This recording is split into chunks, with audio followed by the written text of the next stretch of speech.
Hello everyone, this is Professor Kent. Today we are going to talk about cash flow. Cash flow is chapter 22. So chapter 22 is a cash flow.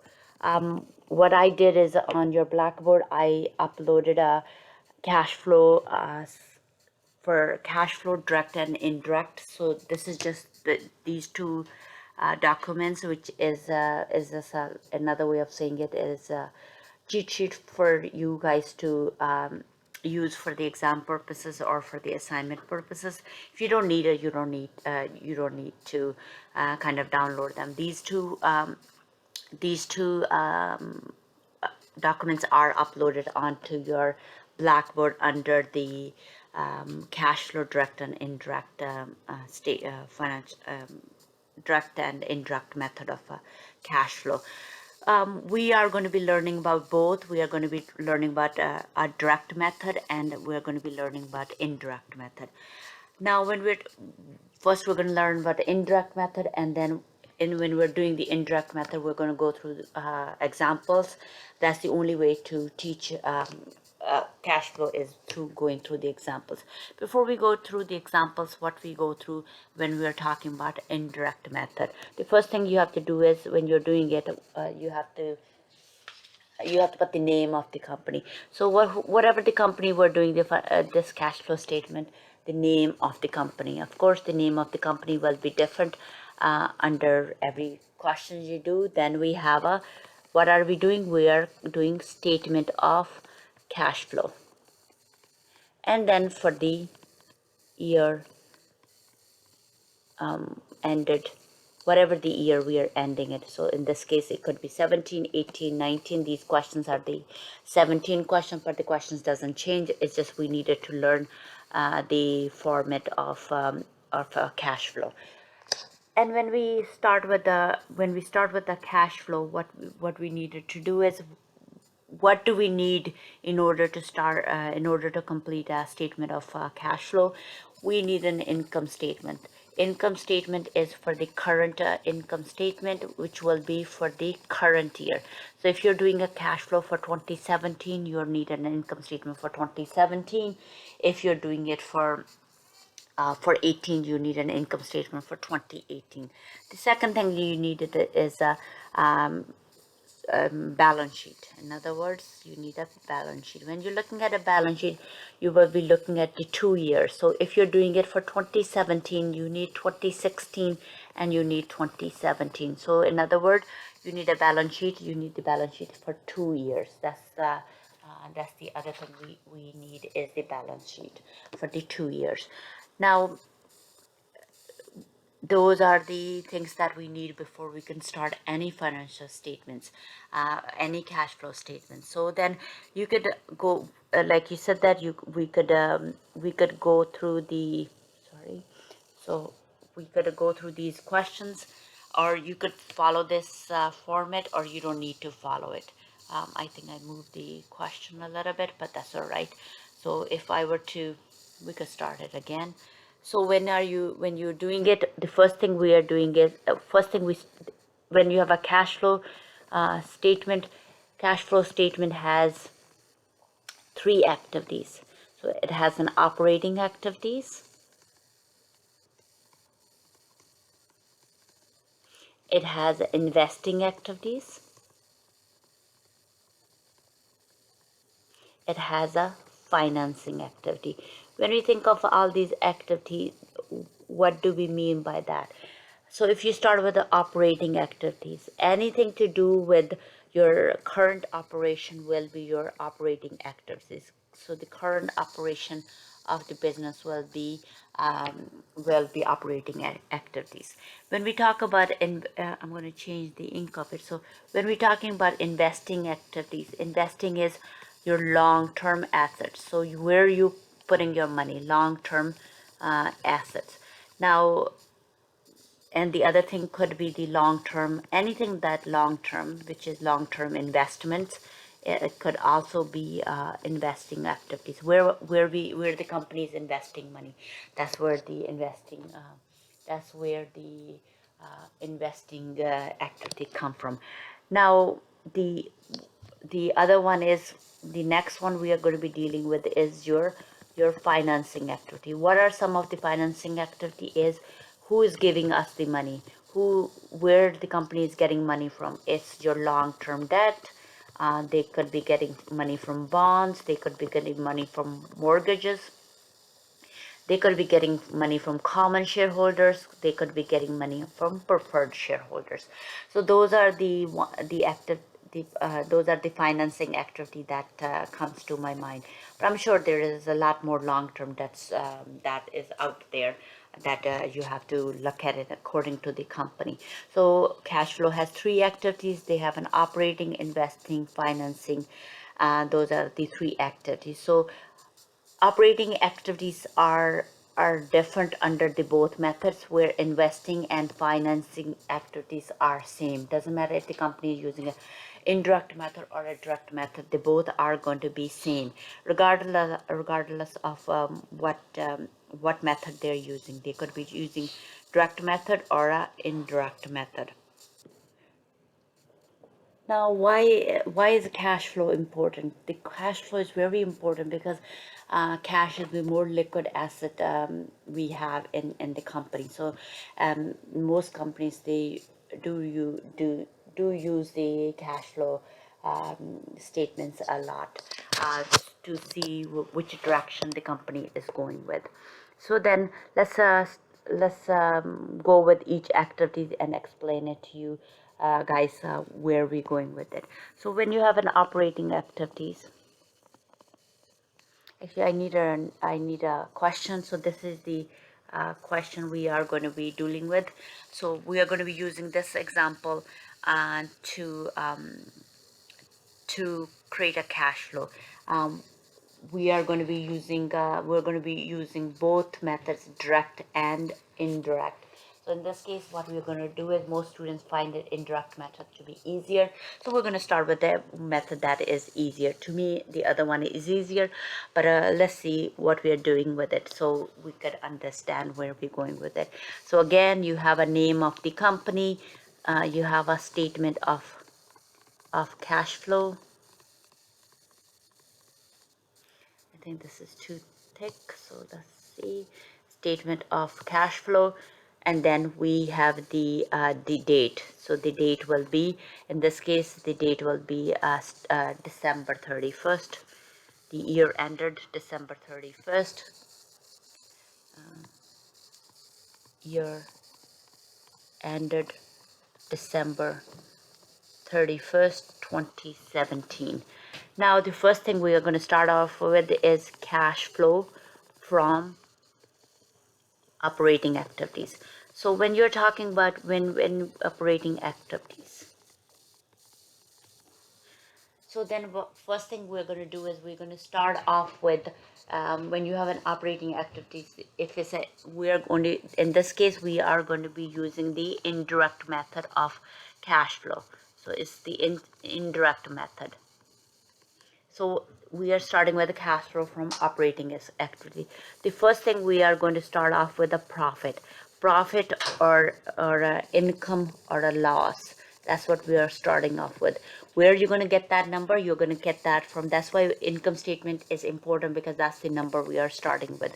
So this is, it will come from statement of income, statement of income. So or another way of saying a statement, income statement.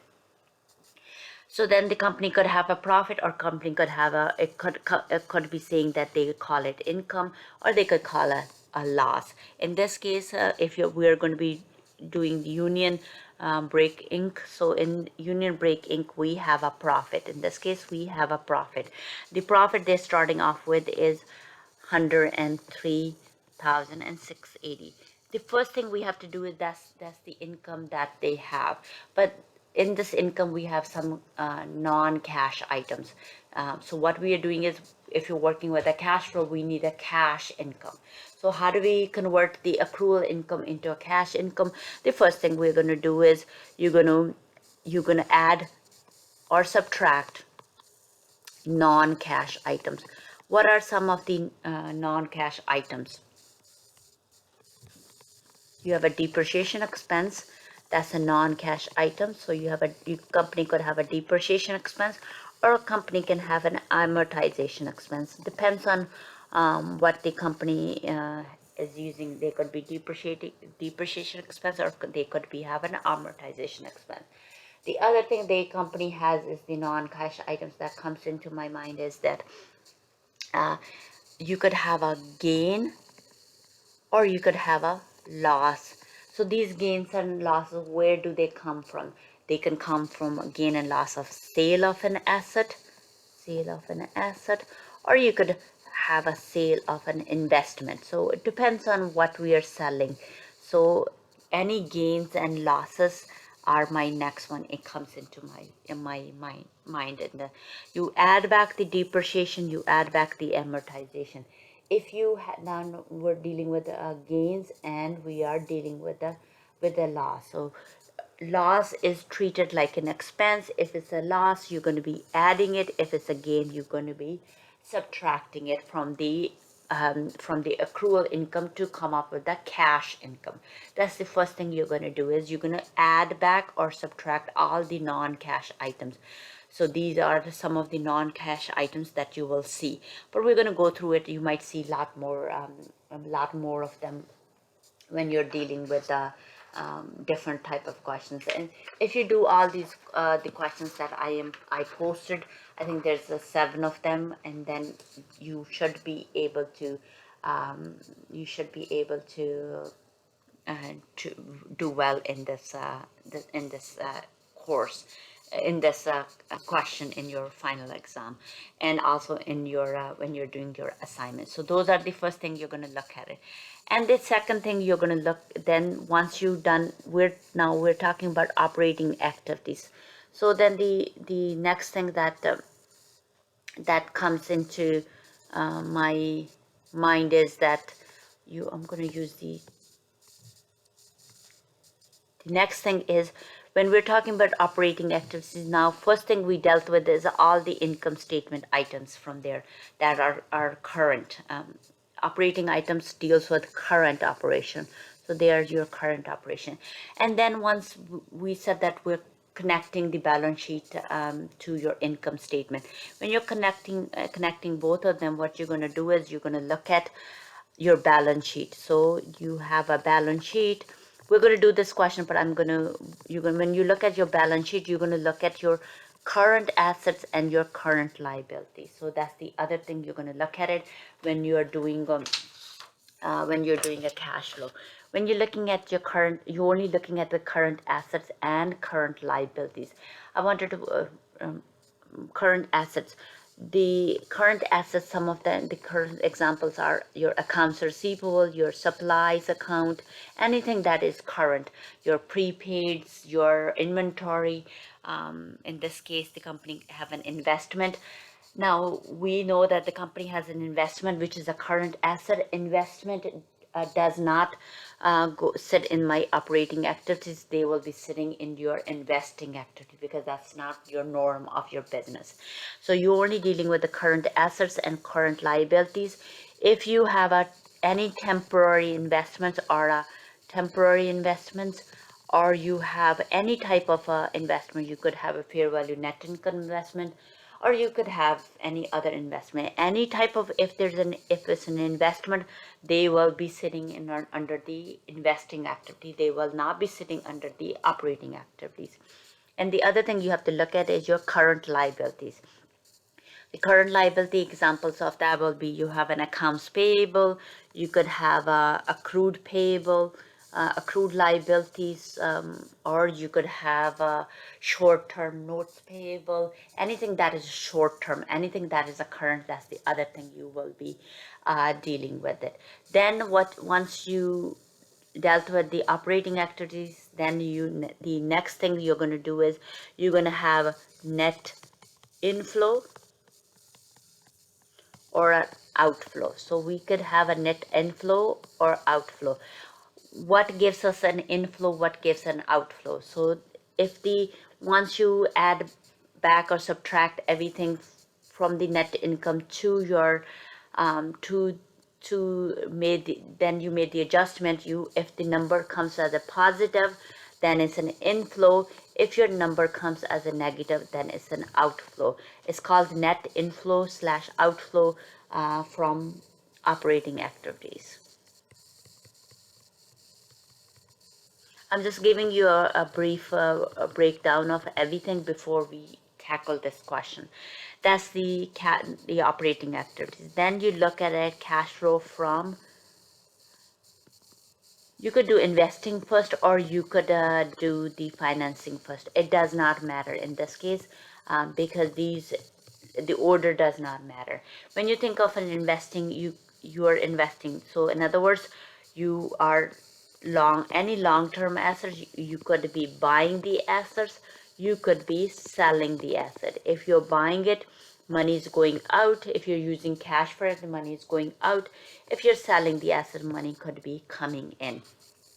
Like I said that, and then when, like we said that they only investing activity only deals with long-term assets, but it also deals with temporary investments or any type of investment, temporary investment, because in the company's norm business is not to be in a business of investing. So any investment, you could have a fair value net income investment, you could have a temporary investment, or you could have any other ones that I don't have anything that comes into my mind at this point, but I might come through it when we are going to do some of the questions.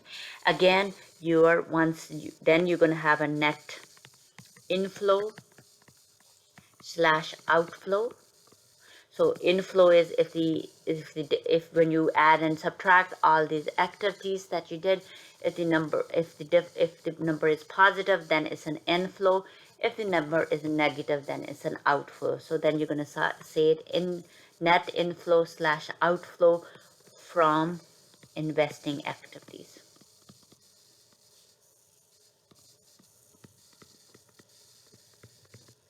Activities. My third activity that we are going to be dealing with is cash flow from financing activity. Financing activity is who's giving us money. In this case, activities, you are looking at your long-term debt, anything with in other words, you're looking at long-term liability and your equity section of your balance sheet. So you could have a common shares, you could have a preferred shares, we could have a dividend that we're paying to these investors. So long-term debt, if you are retiring that long-term debt, means paying it off. That means money is going out. If you're issuing a new debt, then money is coming in. If you're issuing new common shares, then the money is coming in. If you're issuing new preferred share, money is coming in. If you're paying a dividend, the money is going out. And you could be retiring the common shares, or you could be retiring the preferred shares. If you're retiring them, they will be negative. Then you have a net inflow slash outflow from financing activities. So this is when you're talking about inflows and outflow. Inflows, again, if your number is, when you worked it out, if your number is positive, then it's an inflow. If the number is negative, that's an outflow. The way I say it, when you have a cash flow from operating activities, what I normally do is I mark it, let's do a different color so we know that. I mark this number an A. So I have this A, then I have a B, and then I mark this as a C. So then it becomes a little bit easy to follow through it. And then once you have done what you needed to do with it, then what the next thing is, you have a net increase or decrease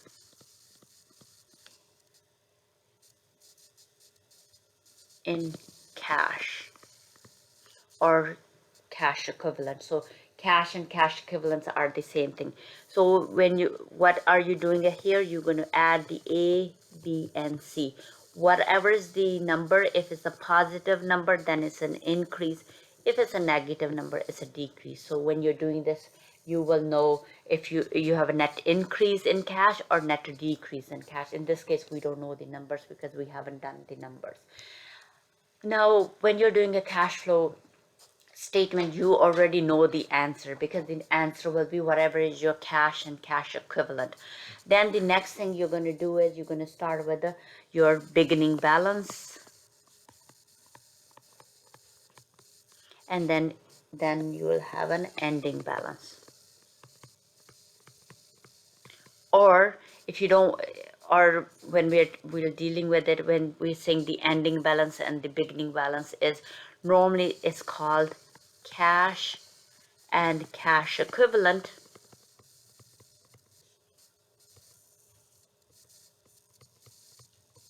In the beginning of the year, in this case it'll be January 1st 2017.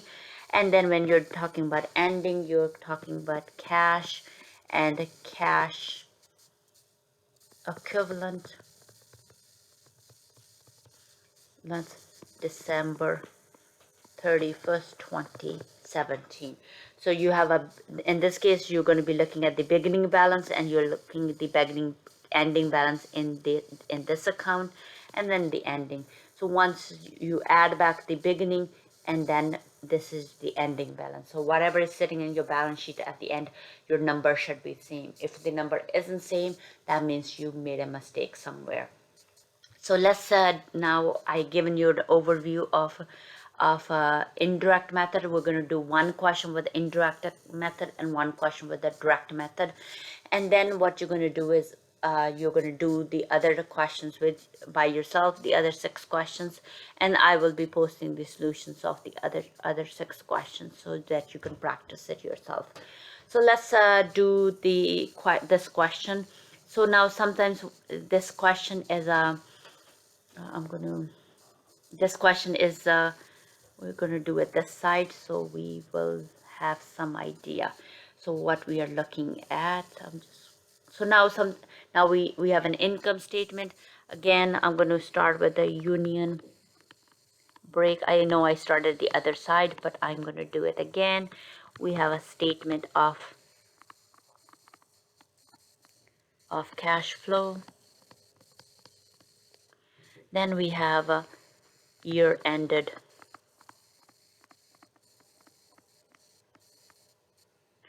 Sometimes my pen does that. Ended December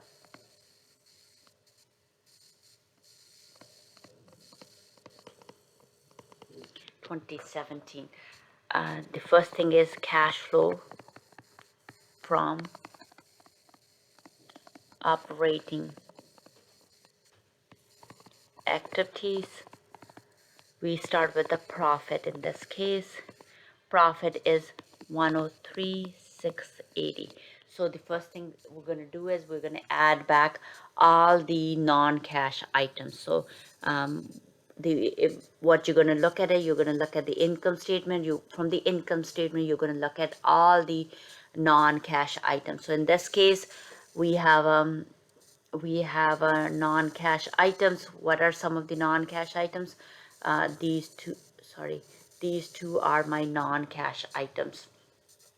So we have a loss on a sale. So loss is treated like an expense. If there's a loss, you're going to be adding it. So the loss gets added. So what is the loss? So the loss is 3840. That's the first thing you're going to do. The second thing you're going to, now if you look at it, I circle the investment income. Why did I circle the investment income? The company has an investment income. So if you have an investment income, that's the gain or a loss. In this case, if it's an income, we have a gain. If it's a investment loss, then it will be a loss. So in this case, we have a investment income. It's a gain. It's an income. It's treated like a revenue. So it's a minus of 11,520. So that's the first thing we needed to do. So then we are dealing with the non-cash items. So then the other one is your depreciation. You're going to add back the depreciation expense. In this case, it's 41,280. So then what you're doing is you converted your accounting your accrual income into cash income, and now since we're talking about operating activities, you're going to be looking at all your current assets. So what are some of the current assets? Of course, we are balancing our cash and cash equivalent accounts, so we do not touch those ones. So we're going to look at your current assets and we're going to look at your current liability. So the first thing is we need to, in this case, they already told you the change, but if they don't tell you the change, you have to work out the change. So this was how you work out the change, your old year and then your new year. From there, you could get a balance. So our balance now is 88,320. Our balance, we started off with 3740. There's a change. So you could have a positive change or you could have a negative change. In this case, it went up. So there's two things you could do is now if the way to look at it is you're going to say increase in accounts receivable. If it's an increase, it is treated as a minus, and if it's a decrease, it's treated like a positive. So if it's a current asset, if current asset increase, think of an accounts receivable. This is example. Accounts receivable means customer has you sold it to somebody, they have your goods, but we haven't got paid for it. If it's an increase, you minus it. Then if it's a decrease, you add it. Means now they're giving you the money back. So it works with current assets. If it goes up, it's a minus. If it goes down, it's a plus. Current liability works the opposite of a current asset. If it goes up, it's a plus for us. If it goes down, it's a minus. That means we paid our liabilities off. So these things works with your current assets and current liabilities. So we have an accounts receivable. The accounts receivable, there is a change. The change is your change is 50,000 880. So what you're going to do is when you have an increase, you're going to minus the 50,880. So that's your minus.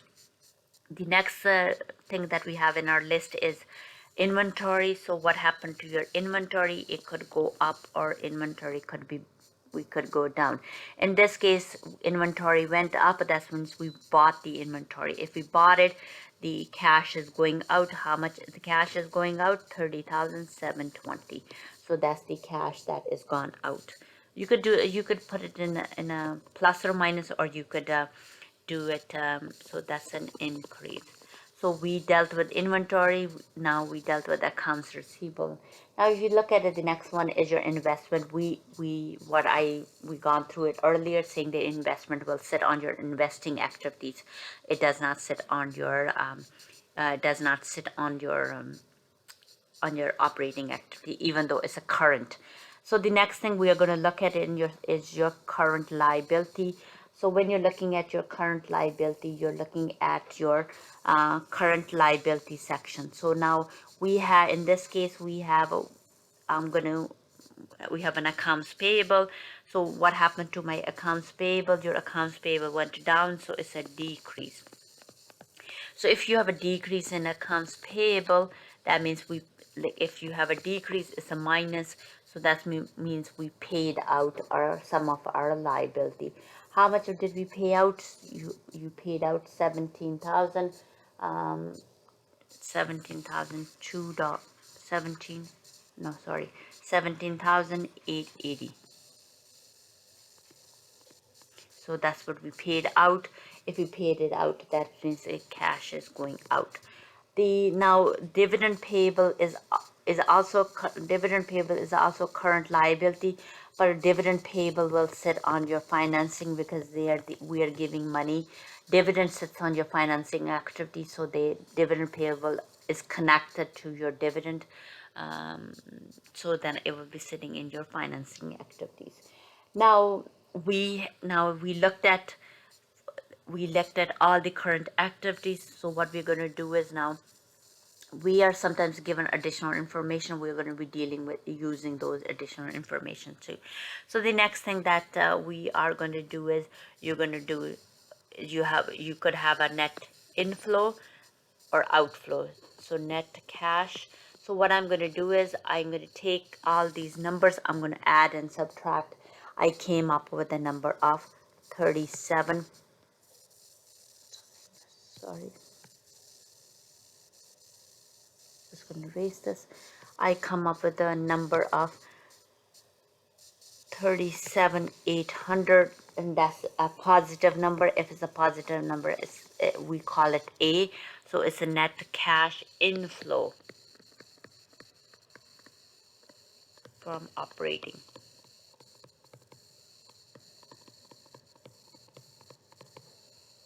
So the next thing we needed to do, we know that there's 3 activities. Next thing we're going to work out is cash flow from investing.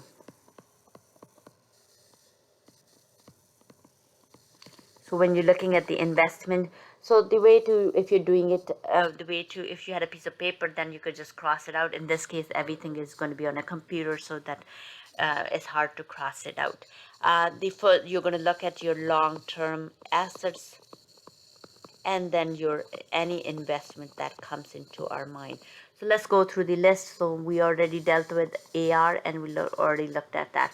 Now with the next one that comes into my investment. So what they said is they sold the investment. So they sold the investment. So when you're selling an investment, we are connecting this dot to that investment. So that's what we are doing. We're connecting that investment. So the way to look at it, our investment was 17,280, and what we did is we sold that investment for how much? We sold it for 28,800. So if you look at it, that's the money we are getting. So we sold it for more than what the cost is. Difference between those two is you have a gain. We already dealt with the gain portion. So in this case, we are just dealing with the sold portion. So what you're going to do is you're going to say call it sold investment. If you sold it, money is coming in. So then it's increasing our cash. So how much is it? So we sold it for 28,800. That's what we sold it for. So that's, we dealt with investment. Something happens with your land. There's no change. The other thing is you have it building. That's your long-term asset again. So what I'm going to do is I'm going to show you, and then I'll erase it out. How do you do it? There's 2 ways of doing it. We could be selling it, and we could be buying it. So if you could be buying, let's look at 2 accounts. So we have in this case, we have a building and equipment, and then we have an accumulator depreciation on building and equipment. So now we have a beginning balance. Your beginning balance, we started off with 456. 1, 2, 3. We know it's T accounts a little bit easier. If you don't want to use T accounts, you don't have to use T accounts. So sorry. And then we started off, we're going to end up with 444. 480. If you have a purchase, it will go in here. If you sold it, it will go at the side of your T accounts. Now when you have an accumulator depreciation, accumulator depreciation normally has a credit balance. If it has a credit balance, we have to put it to the credit side. Sorry,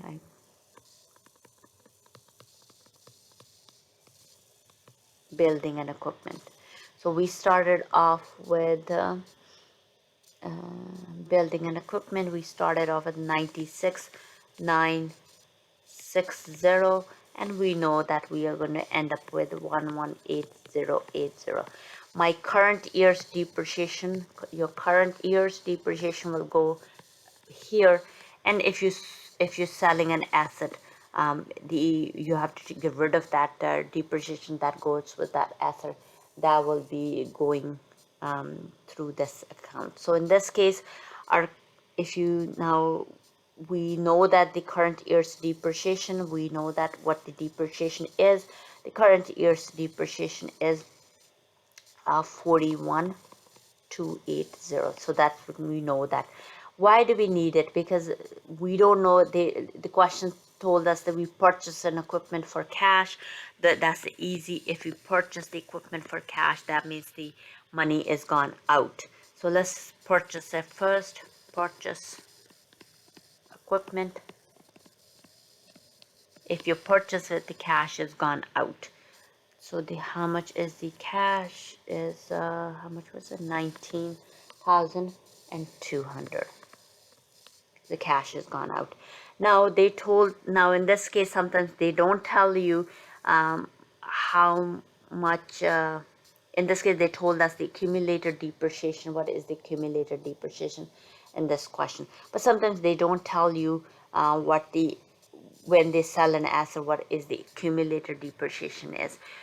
And in order for us to know how much, if we sold it for loss or sold it for gain, some questions give it to you, some questions don't give it to you. So what we're going to do with it, you have a beginning balance plus your purchases minus what the ending balance is. That's what the cost of that equipment is. In this case, they're saying the cost is 307.20, and sometimes it's not given. So how you calculate it, you can take 456,000, add the 19,200, and minus the 444,480 will give you that number. So then we know the cost of the equipment that we sold was 30,720. The accumulator depreciation they told us in the question was 20160, and so that gives us the carrying value, or it could be called the net book value. They both are saying the same thing. So what happened is, so then I don't have a number. 30,720 minus the 2160. Sorry, I'm trying to do it as we go. 720. So it will come out to be 10,560. So that's the book value of our asset is. Now in this case they told us that we sold it for 67.20. So we sold it for more than what the asset was worth, so we have a loss. How much is our loss? Minus the 620, 3840. Now if you look at it, when we did it earlier, we have a loss on a sale of an asset. Now this question is the first question. Of course we're going to start with the easy stuff, but if sometimes they don't give it to you, this is how you're going to calculate the loss. Now how much we sold the equipment for? We sold the equipment for 6,720. So we know that we dealt with the first dot and we dealt with the second dot. So what I'm going to do is I'm going to erase this, and then I'm going to put it in here, because this is just to show you guys how did we get each how did we get all the numbers. So let's do that. Now we are going to go back. You purchase an equipment of 19. Sometimes my screen moves too. Of 19,200. That's how much was the purchase, and we sold an equipment. The sold part of the equipment money is coming in of 720. And then the other thing, we don't have anything else. We're only dealing with the long-term investments and long-term assets. Then we are going to deal with next one is your net cash. We could have an inflow or we could have an outflow. In this case, we have an inflow. So we have a inflow from investing activity. So that will be, if you add subtract, you will come up with a number. In this case the number is 16,320. I call that a B. Now the next one that we are going to deal with is my financing activity. So it's a cash flow from financing activities. So we are going to be talking about long-term debt. We are going to be talking about common shares, preferred shares, and any dividend that we have. The next thing we're doing is financing activity. We're going to be dealing with the long-term debt common shares, preferred shares, and a dividend. So let's look at the bottom part of your financial statement. So let's look at the we're going to work backwards to actually look at it. There's no change in common shares and preferred, so we don't have that. The only thing we have is the bond payable and dividend payable. Those are the things that we're looking for. So in this case, first one is the bond payable. So what happened? We issued a bond. They're saying that of a we issued a bond which the cost of the value of the bond is 24,000. If we issue that, the money is coming in. So we're going to say issued bond, issuance of bond payable. In this case, it's the money coming in, which is your 24,000. And then since there's no there's change in common share, there's no change in preferred share, but there's a dividend. We know that there's a payable sitting there, but they didn't tell us how much cash we paid for the dividend.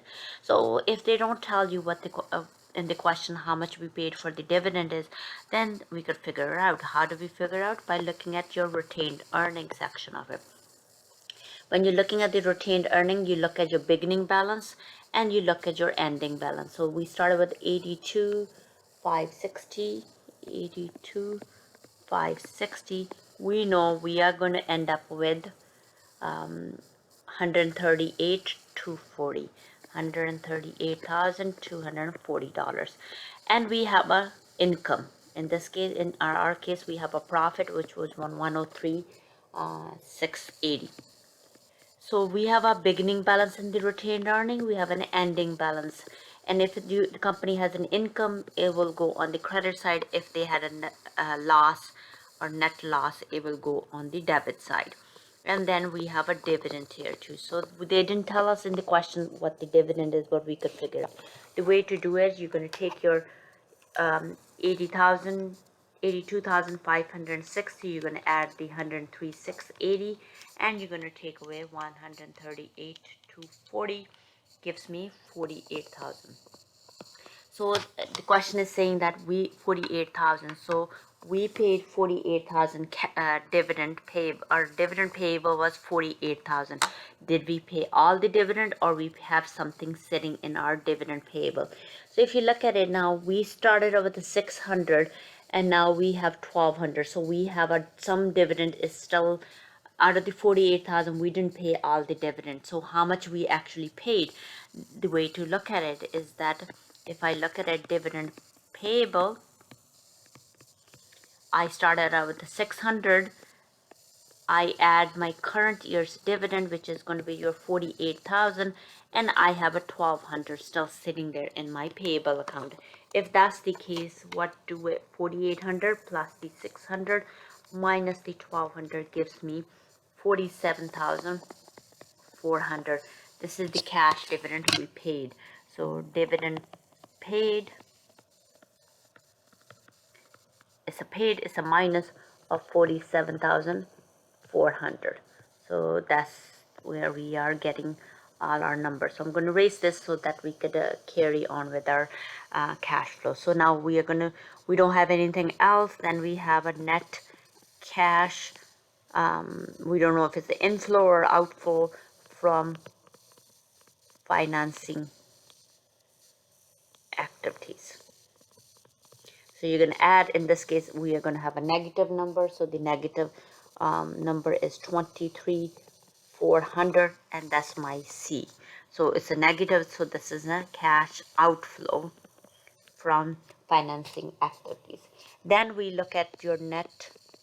You have an increase or you could have a decrease. So we don't know what we are having at this point. How did you get your net increase and decrease? In cash and cash equivalents. So what you're going to do is you're going to take A plus B plus C. You're going to have a number. So you have your A, you have a B, and you have a C. You're going to add them together. We come up with a positive number, 30,720. So in this case, we don't have a decrease in cash. We have a increase in cash. So net increase in cash and cash and equivalent. Then once we have that, we have a cash and cash equivalent, January 1st, 2017, and then we have a cash and cash equivalent, December 31st, 2017. So we know what we started off with, and we know what we ended up with. In this case, what we started off with, if you look at it, we add these two numbers. We added, that's the one we started off with. We add these two numbers, that's what we're going to end up with. And we wanted to know if we end up with that number or not. If we don't end up with that number, that means we made a mistake. So let's see if we come up with that number. So we started off with the beginning. So what my beginning was that I don't have the number. So we started off with 34,560, and if I add it, I'm going to end up with 65,280. So where we getting the numbers, you're going to look at the numbers. So you're going to add your, so when I'm taking this number, I'm going to add, I'm just going to show it here, 24,960 plus your 9,600. When you're getting that number, you're going to, that's your ending balance, your 48,000. Add the 17,020.80, so that they both are 82565 to 8. So my ending balance is whatever is the balance showing in your balance sheet. So if this number is correct, that means we did not make a mistake. So sometimes what happens is we do make a mistake, but what you're doing it, you can work backwards and figure out where your mistake is. So now we dealt with indirect method. The next, now when you're doing with the indirect method, your B and C does not change. So we're going to leave this here. The only thing changes is your cash flow from operating activity. That's the only thing that changes when you're using a direct method instead of an indirect method. So I'm not going to erase this. So what I'm going to do is I am going to erase this part of the operating activity. The rest I'm going to keep it same.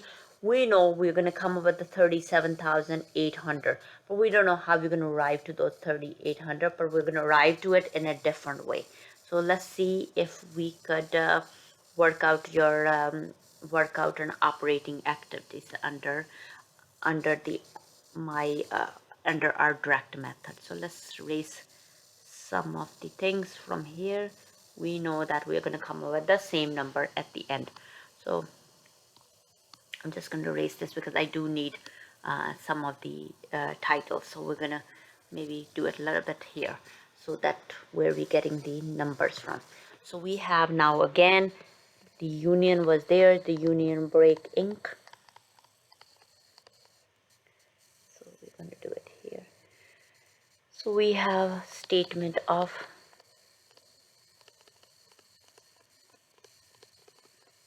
cash flow, year ended December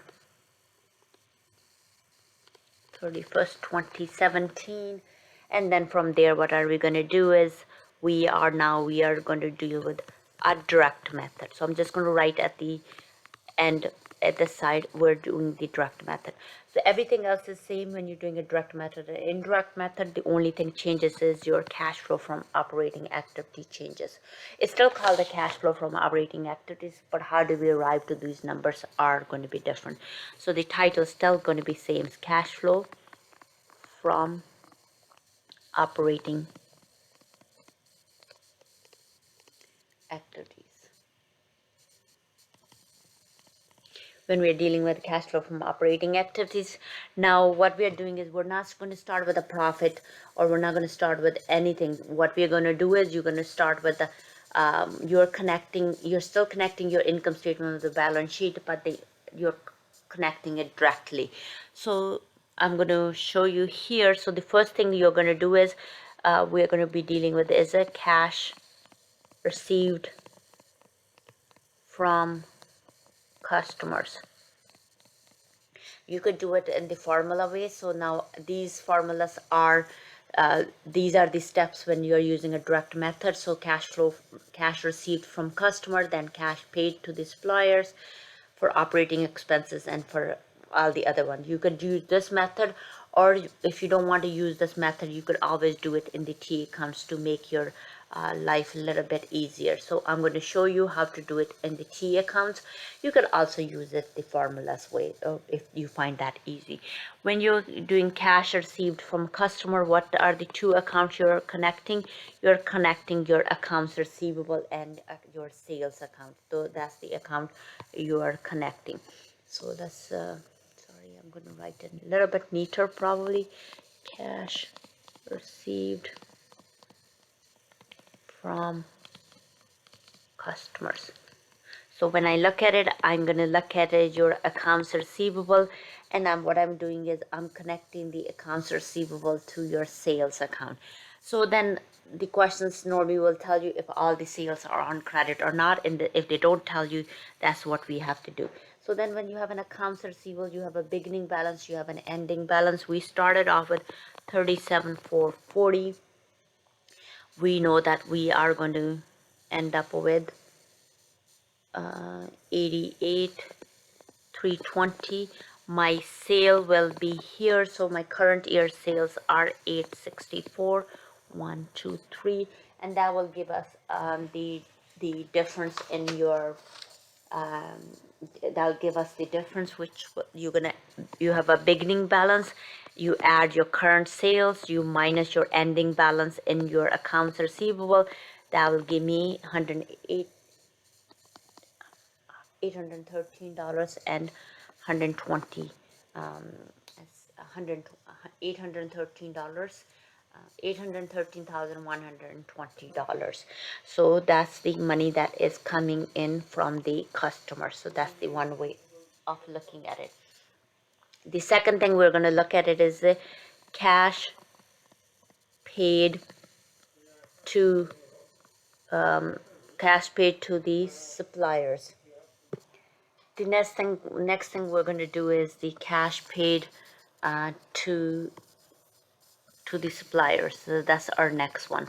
When your cash paid to the suppliers is we're purchasing inventory, and then we're paying that inventory. So when the accounts that you're connecting is your cost of goods sold, your three accounts that you'll be connecting: your cost of goods sold, your accounts payable, and your inventory account. Those are the three accounts that you're going to be connecting. So let's see if we can connect all three and then work it from there. So the first thing you're going to do is you're going to look at your inventory account, and then you're going to look at your accounts payable. So the inventory is, we started off the inventory with $83,520, and then we know that inventory is going to end up with and the question is 114,240. So in order for us to sell the inventory, we have to purchase it first. So if you purchase, this is where your purchases goes, and this is what your selling goes. So we know our cost of goods sold is, so you know your cost of goods sold is 576, 560,000. And then what we needed to know, how much inventory, in order for us to sell it, we needed to purchase it. The way to do it, you're going to add these two numbers and minus I'm going to put a different numbers, a different ink. So you're going to add these two numbers and minus it. That will give me the purchases. So how much will be my purchases? Your purchases will be 606, 720. So that's your purchases. Once we have the purchases, what we're going to do is, the next thing we're going to do is we're going to connect my accounts payable. Then we want to know all those purchases. Did we pay for all those purchases or not? So then you look at the balance in your accounts payable. Accounts payable, we started out with 37,800. We know we're going to end up with 19,920. My current year's purchases will go here. So you're going to take your current purchases, which is going to be 720. Your beginning balance in accounts payable, add your purchases minus your ending balance, will give you how much we paid to the suppliers. In this case, we paid 624 600. So that's how much we paid it to the supplier. So the word is, if it's a received, money is coming in. If it's a cash is paid, the money is going out. So the how much money is going out for our purchases? 624,600. That's how much is going out. Now we dealt with sales, we dealt with cost of goods sold. The next one we're not going to deal with the total or subtotals. The next one that um, comes into our income statement is operating expenses. What you're looking at in operating expenses is you're looking at if there is any when you look at the operating expenses, you're looking at is there any prepaid expenses? Is there any accrued liabilities? Those are the two accounts that you're looking at it. In our question, we don't have any prepaid expenses and we don't have any accrued liabilities. So whatever operating expenses are, that's what the cash we paid. So you're going to say cash paid for operating expenses. So if you don't pay it all the expenses, they will be sitting under our prepaid expenses, or it could be sitting under our liabilities. So how much we paid in this case, we paid all the cash for all the expenses. So that was 132,720. So the next thing, if you look at it, depreciation is non-cash, so we don't need to deal with it. We don't need to deal with loss. We don't need to deal with a gain. So those entries we don't need to deal with. The other next one, it comes into our income statement is income tax. So the income tax account, you're going to connect that to income tax payable. Did we pay the whole income tax or not? So if there's no payable there, that means we paid the expenses. So cash paid for income tax expense. In this case, we paid how much income tax we paid? We paid it 18,000. I'm going to erase this for a second. So we paid 18,000 for the income tax. So we don't have anything else that we needed to connect. So then if we plus minus and minus, so you should come up with the A. So this number should be same as your using the indirect method. So this was the direct method, and the other one that we worked it out was indirect method. So like I said, that the only difference between the both is the um, is is the operating activities. Your investing activities are same, your financing activities are exactly the same. How you do the net increase and decrease, that does not change. How you bring in the beginning balances and the ending balance does not change. So from the if the question is asked you to do a direct method or an indirect method, the only thing is changed is the operating activities. So this was the first example. We did example 1 and example 2. There's 7 examples that I have them here. I posted it on the Blackboard.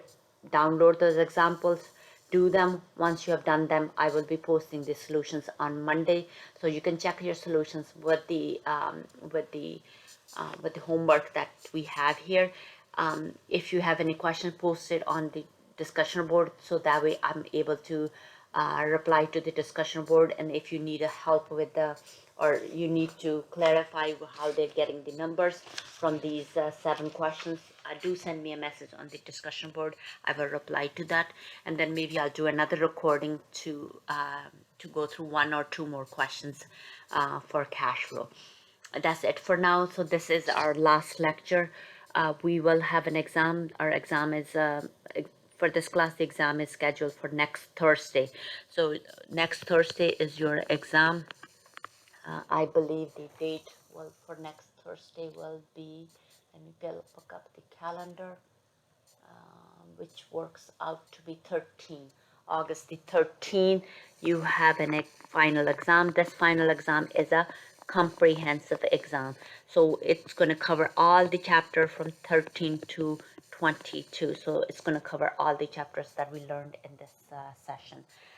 Your assignment is due on the 12th, and your quizzes are also due. All the quizzes are due by August the 14th. I cannot open them, so I recommend you doing it before the semester is finished, because why you won't let me reopen them. So I recommend you going through all the quizzes, handing in your assignment on time, and then working out the final exam. If you wanted to meet with me on a Blackboard, send me an email. I can arrange a time to meet with you guys. Thank you so much for listening to me. I had a pleasure teaching with you guys and working with you all. Thank you.